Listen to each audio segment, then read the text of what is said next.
So I was with my family in the mountains, and my boys, my older boys, come running in and they say, "Ma, you want to do this hike with us?" So I say, "Sure."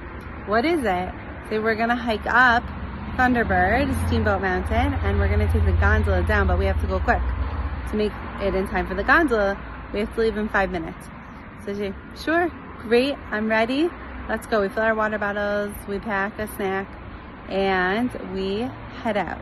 It's a 6-point-something mile hike, and we're planning to do half of it. So we go up, we'll catch the gondola, and then we'll take it back down. Great plan. Okay, so we head off, and we're going fast. I'm actually ahead of the group, and I'm going, and they're keeping up with me as best they can. And then we get to a point where it gets harder and harder, and at the end, I actually see there's a couple of people coming down, and I say, "Why would you come down if you would take the gondola? You may as well just take the gondola down." And she's like, "Nah, I don't think we're gonna make it in time." And I say, "Well, how far is it still?" And she's like, "Oh, just a little bit more." So we keep going, and at some point it becomes very clear that we're not gonna make the gondola. But by this point, I am exhausted. We're almost like running up this mountain to try to make it at this point. And there's a little part you'll go down, a little steep down, and then it curves and goes really steep up. So you get some momentum and you go up. And we're climbing this mountain, and I think, okay, well, the gondola, it doesn't necessarily close exactly at 4:30. It could go later. Maybe there's someone on the mountain. At this point, I'm getting really, really tired. I'm like, well, if there's still someone working the gondola, I'll just tell them I can't make it down, and then I'll get a ride down.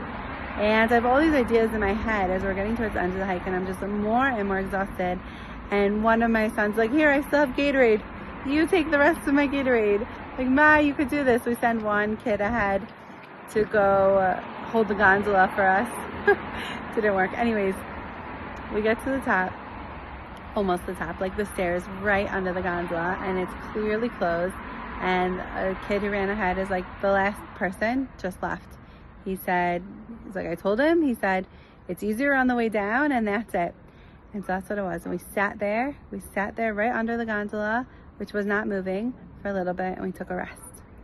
And then is the way down. And at this point, it's pretty much confirmed there's no one else on the mountain but us. I'm exhausted, and somehow we have to make it down. Eventually it's gonna get dark. We did not bring our bear spray, which made me a little nervous that we forgot it. And it's just us on the mountain. And I feel like the whole time when we were going up the mountain, I'd hope if something was going to save me, something was going to help me get down. I could exert all my energy going up, and I'm just going to be carried down by the gondola, by a ride, even if the gondola closes, from someone who works there. And I just had this hope, but then it got to this point where like, there's no one, there's nothing.